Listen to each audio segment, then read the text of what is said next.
നിങ്ങൾക്ക് നമ്മുടെ മനാഫിക്ക് ഓർമ്മയുണ്ട? പഴയ ലോറി ഉടമ മനാഫിക്ക്. പുള്ളിക്കാരൻ്റെ ഇപ്പോഴത്തെ അവസ്ഥ നിങ്ങൾ കണ്ടിട്ടുണ്ടോ?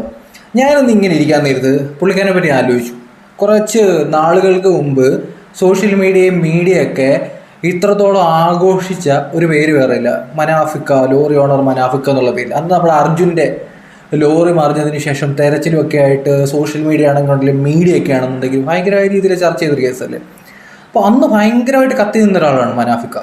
അപ്പോൾ മനാഫിക്കയുമായി ബന്ധപ്പെട്ട് ഞാനിങ്ങനെ ആലോചിച്ചപ്പോൾ പുള്ളിക്കാരൻ്റെ സോഷ്യൽ മീഡിയ പേജുണ്ട്, അല്ലെങ്കിൽ യൂട്യൂബ് ചാനലുണ്ട്. ആ യൂട്യൂബ് ചാനലിനെ പറ്റി നിങ്ങൾക്കറിയാമല്ലോ. അന്ന് ഒരു വിവാദമൊക്കെ ഉണ്ടായതിനു ശേഷം ഈ യൂട്യൂബ് ചാനൽ ഒറ്റ ദിവസം കൊണ്ടാണ് 5 ലക്ഷമൊക്കെ ആയത്. അതായത് ഇങ്ങനെ കയറിപ്പോയി. ഒരു 10,000 പോലും സബ്സ്ക്രൈബേഴ്സ് ഇല്ലാത്തൊരു ചാനലായിരുന്നു മനാഫ് ലോറി എന്നൊക്കെ പറയുന്നൊരു ചാനൽ. ആ ചാനൽ ഇടിച്ച് കയറിയിട്ട് അന്നൊരു 5 ലക്ഷത്തി സംതിങ് ഒക്കെ ആയിട്ടുണ്ട്. ഇപ്പോഴും 5 ലക്ഷത്തി ചില്ലറയൊക്കെയാണ്. ഈ സൈഡിൽ കാണിച്ചേക്കും ഞാൻ. 5 ലക്ഷത്തി സംതിങ് ആണ് ഇപ്പോഴും ആ ചാനലിലുള്ളത്. പക്ഷെ വ്യൂ ഒന്നുമില്ല. ഇപ്പോൾ ആരും അതിനകത്ത് വരാനും ഇല്ല, ആരും നോക്കാനും ഇല്ല, ആരും കാണാനും ഇല്ല. ആ കൂടി ഒരു വീഡിയോ ഇട്ട് കഴിഞ്ഞാൽ 1000 പേര് പോലും കാണാനില്ലാത്ത രീതിയിലാണ് ആ ചാനൽ ഇപ്പോൾ കിടക്കുന്നത് എന്നുള്ള. അപ്പോൾ എനിക്ക് കണ്ടപ്പോൾ തോന്നിയ കുറച്ച് കാര്യങ്ങളുണ്ട്. അത് ജസ്റ്റ് ഞാനിവിടെ പറഞ്ഞു. അന്ന് എൻ്റെ ചാനൽ കണ്ടിട്ടുള്ളവർക്ക് മനസ്സിലാവട്ടിരിക്കും. നമ്മൾ അന്ന് ഭയങ്കര വിവാദമൊക്കെ ഉണ്ടായപ്പോൾ ഞാൻ പറഞ്ഞായിരുന്നു, ഇത് 2 ഫാമിലി തമ്മിലുള്ള ഒരു കമ്മ്യൂണിക്കേഷൻ ഗ്യാപ്പാണ്. അനാവശ്യമായിട്ട് മൂന്നാമതൊരാൾ ഇതിനകത്ത് കയറി ചുമ്മാ കച്ചറ ഉണ്ടാക്കരുത്, കുത്തിത്തിരിപ്പ് ഉണ്ടാക്കരുത്.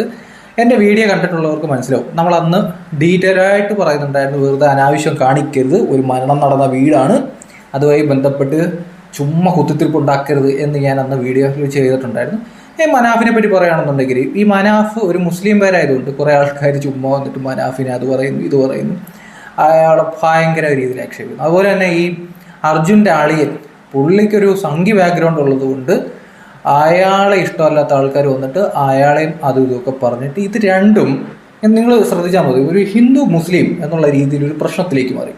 ചില ആൾക്കാർ മനാഫ് മുസ്ലിം ആയതുകൊണ്ട് ഒന്നും നോക്കിയില്ല, മനാഫിൻ്റെ ഒപ്പം നിന്നിട്ട് ഈ അർജുൻ എന്ന് പറയുന്ന ആ ലോറി നമ്മൾ അത്രയും ദിവസം തിരഞ്ഞുകൊണ്ടിരുന്ന ഒരാളുടെ ഭാര്യയെ വരെ, ഭർത്താവ് മരിച്ചിരിക്കുന്ന ആ ഭാര്യയെ വരെ പച്ചയ്ക്ക് ആക്ഷേപിക്കുന്നു ഞാൻ അന്ന് കണ്ടിട്ടുണ്ട്. അതുപോലെ തന്നെ അവരുടെ ഫാമിലി ആക്ഷേപിക്കുന്നു, അവരുടെ അമ്മയെ ആക്ഷേപിക്കുന്നു, അവരുടെ അളിയനെ ആക്ഷേപിക്കുന്നു. സമം മനാഫിൻ്റെ കൂടെ നിന്നിട്ട് ഇനി ഓപ്പോസിറ്റ് സൈഡ് ഉണ്ടായിരുന്നു. ഈ അർജുൻ്റെ ഫാമിലിയോടൊപ്പം നിൽക്കുന്നത് മനാഫിൻ്റെ പേര് വെച്ചിട്ട് മനാഫിൻ്റെ അതാണ് ഇതാണ് മുസ്ലിമാണ് എന്നൊക്കെ പറഞ്ഞുകൊണ്ട് ഇവിടെ ഭയങ്കര ബഹളവും കച്ചറയും അലമ്പും ഒക്കെ ആയിരുന്നു എന്നുള്ളതാണ്. കുറച്ച് ദിവസം കഴിയാൻ നേരത്ത് അതിൻ്റെ ഇടയ്ക്ക് സീക്രട്ടിൻ്റെ ഒരു വീഡിയോ ഇട്ടിട്ടുണ്ടായിരുന്നു, അവരുടെ വീട്ടിലൊക്കെ പോയിട്ട്. ഇത് കൂടെ കഴിയുമ്പോഴത്തേക്ക് സാധനം കയറിയും കത്തിയെന്ന് വെച്ചാൽ ഈ സാധനം കയറിയും അങ്ങ് കത്തി കയറി പോവുകയാണ് ചെയ്തത്. അന്ന് ഈ മനാഫും ഈ അർജുൻ്റെ ഫാമിലി തമ്മിലുള്ള ഒരു പ്രശ്നങ്ങളുണ്ടായിരുന്നു. നമ്മുടെ മീഡിയക്കാർ ഇടപെടുന്നു, മീഡിയക്കാർ ഡെയിലി പോയിട്ട് ഈ മരണം നടന്ന വീട്ടിൽ അവിടെ ചുറ്റിപ്പറ്റി നിൽക്കുന്നു. കുറേ യൂട്യൂബർമാർ എല്ലായിടത്തുനിന്നും വണ്ടി പിടിച്ച് ഈ മരണം നടന്ന വീടിൻ്റെ മുമ്പിൽ വന്ന് തമ്പടിച്ച് നിൽക്കുന്നു. അങ്ങനെ വലിയ ശല്യമായിരുന്നു എന്നുള്ളതാണ് സത്യത്തിൽ. ഒരു സത്യം പറഞ്ഞു കഴിഞ്ഞാൽ കുറേയൊക്കെ ഈ അർജുനെ കാണാതായതിനു ശേഷം ആദ്യത്തെ 2-3 ദിവസമൊക്കെ ആത്മാർത്ഥമായിട്ട് എല്ലാവരും ഒന്ന് ശ്രമിച്ചെങ്കിലും അതിനുശേഷം എല്ലാവരും അതിനകത്തൊരു കച്ചവടം കണ്ടു എന്നുള്ളതാണ്. അർജുൻ്റെ മരണം ഇവിടെ പല ആൾക്കാർ വിറ്റ് കാശുണ്ടാക്കിയിട്ടുണ്ട് എന്നുള്ളതാണ് സത്യം. അപ്പോൾ അന്ന് മനാഫിക്കയുടെ പേരും അല്ലെന്നുണ്ടെങ്കിൽ അർജുൻ്റെ അളിയൻ്റെ പേരിലൊക്കെ കച്ചറ ഉണ്ടാക്കിക്കൊണ്ടിരിക്കുന്ന ആൾക്കാരോട് നമ്മൾ പറഞ്ഞിട്ടുണ്ട്, വേണ്ട, ഇതൊക്കെ വീട്. കാരണം എന്താ അറിയുമോ, ഒരു 5 മിനിറ്റെങ്കിലും 5 മിനിറ്റ് ഞാൻ പലപ്പോഴും ശ്രദ്ധിച്ചോട്ടെ, ഈ മനാഫ് എന്ന് പറയുന്ന ആൾ ആ തെരച്ചിൽ നടക്കുന്നിടത്ത് പോയി നിൽപ്പിട്ടുണ്ടായിരുന്നു, അവിടെ നിൽക്കുന്നുണ്ടായിരുന്നു, സംസാരിക്കുന്നുണ്ടായിരുന്നു. അങ്ങനെ ഒരാളെ ഒന്നും നമ്മൾ ആക്ഷേപിക്കേണ്ട കാര്യമുണ്ടോ എന്ന് ചോദിച്ചിട്ടുണ്ട്. അതിൻ്റെ കാര്യമൊന്നുമില്ല. പിന്നെ മനാഫിന് തന്നെയാണ് എല്ലാ തരത്തിലുള്ള അംഗീകാരം കിട്ടുന്നതെന്നുള്ള രീതിയിൽ പല ആൾക്കാർ ഓരോന്നൊക്കെ പറയുന്നുണ്ടായിരുന്നു.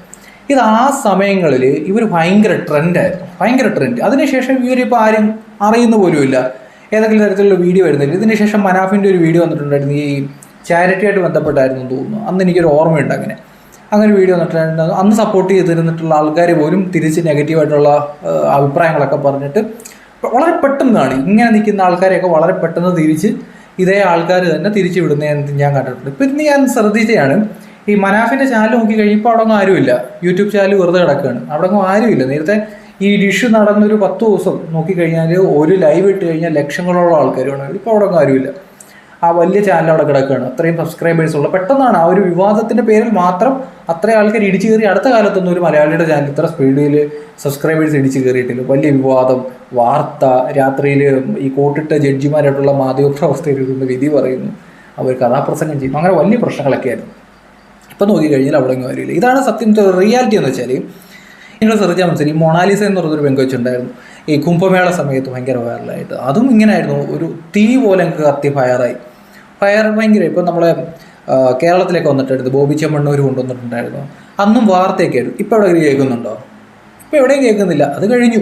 ഇത് വളരെ പെട്ടെന്ന് ആരെങ്കിലുമൊക്കെ ഒരു സ്റ്റാറായിട്ട് വരും. പിന്നെ അത് ഒരാഴ്ച 2 ആഴ്ച കഴിയുമ്പോഴത്തേക്കും പിന്നെ ആരും തിരിഞ്ഞു നോക്കാനില്ല, അത്ര അവസ്ഥ വരും. അങ്ങനെ വളരെ പെട്ടെന്ന് കയറി വരുന്നവരെല്ലാം ഔട്ടായി പോകുന്നൊരു പരിപാടി. ഇത് നിങ്ങൾ പലപ്പോഴും ശ്രദ്ധിച്ചാൽ, ഇതുപോലെ ഒരു റെയിൽവേ സ്റ്റേഷനിൽ ഒരു ഗായിക ഉണ്ടായിരുന്നു, ഹിന്ദി. അവരും ഇതുപോലെ വളരെ പെട്ടെന്ന് കയറി സ്റ്റാറാകുന്നു, പോകുന്നു എന്നുള്ള രീതിയിൽ. ഞാനിത് പറയാൻ കാര്യം എന്താ വെച്ചാൽ, അന്ന് ഈ ആൾക്കാരുണ്ടാക്കിയ കുത്തിത്തിരിപ്പുണ്ടല്ലോ, ആ കുത്തിത്തിരിപ്പും ബഹളവും ഒക്കെ നിങ്ങളൊന്ന് ആലോചിച്ച് നോക്കിയാൽ മതി. പല ആൾക്കാരും 2 പക്ഷം ചേർന്ന്, എപ്പോഴാണെന്നറിയോ, ആ ഒരു വ്യക്തി ആ മണ്ണിടിച്ചിലിനകത്ത് മരണപ്പെട്ടു. ആ മരണപ്പെട്ടൊരു കുടുംബം, ആ മരണപ്പെട്ട ആളുടെ ഭാര്യ, അവരുടെ ഫാമിലിയാണ് ആൾക്കാർ അറ്റാക്ക് ചെയ്തത്. ഓപ്പോസിറ്റ് സൈഡ് നോക്കുക, ഒരു ലോറി പോയി, അയാളുടെ ഒരു വിഷമത്തിൽ അയാൾ നിൽക്കുന്നു. ഇത് തിരിഞ്ഞു നോക്കേണ്ട കാര്യം സത്യത്തിൽ ഒരു ലോറി ഓർമ്മ എന്നുള്ള രീതിയിൽ വേണമെന്നുണ്ടെങ്കിൽ അയാൾ പോയി നിന്നാൽ പോരെ. പക്ഷെ അവിടെ പോയി നിന്നില്ലേ. അപ്പോൾ അതുപോലും ചിന്തിക്കാത്ത കുറേ ആൾക്കാർ, അയാൾ മുസ്ലിമാണെന്നൊക്കെ പറഞ്ഞിട്ടുണ്ട്, അതുപോലെ തന്നെ ഈ അർജുൻ്റെ അളിയൻ സംഖ്യയാണെന്നൊക്കെ പറഞ്ഞുകൊണ്ട് കുത്തിത്തിരിപ്പ് പരിപാടി. കുറേയൊക്കെ രാഷ്ട്രീയമായിരുന്നു എന്നുള്ളതാണ്, കുറേയൊക്കെ രാഷ്ട്രീയമായിരുന്നു. അപ്പോൾ ഇന്ന് ഞാനിതൊന്ന് കണ്ടപ്പോൾ ഞാൻ ഒന്ന് ഷെയർ ചെയ്യണമെന്ന് വിചാരിച്ചിട്ടോ ഈ ഒരു സംഭവം. നിങ്ങൾ മനാഫിൻ്റെ പേജിൽ കയറി നോക്കിയാൽ മനസ്സിലാവും, 5 ലക്ഷത്തിന് മുകളിൽ ആൾക്കാരൊക്കെ സബ്സ്ക്രൈബേഴ്സ് ഇപ്പോഴും ഉണ്ട്. പക്ഷേ അവിടെ ഒന്നും ആരുമില്ല, എല്ലാവരും ഉപേക്ഷിച്ച് അവർ തിരിച്ചു പോയിട്ടുണ്ട്. ഇനിയൊരു വിവാദം ഉണ്ടാകുന്നത് വരെ മനാഫിന് സ്വസ്ഥമായി ജീവിക്കാം എന്നുള്ളതാണ് എനിക്ക് മനസ്സിലായിട്ടുള്ളത്. എന്തായാലും ആദ്യമായിട്ട് പേജ് കാണുമ്പോൾ ഫോളോ ചെയ്യുന്നവർ പരിഗണിക്കുക.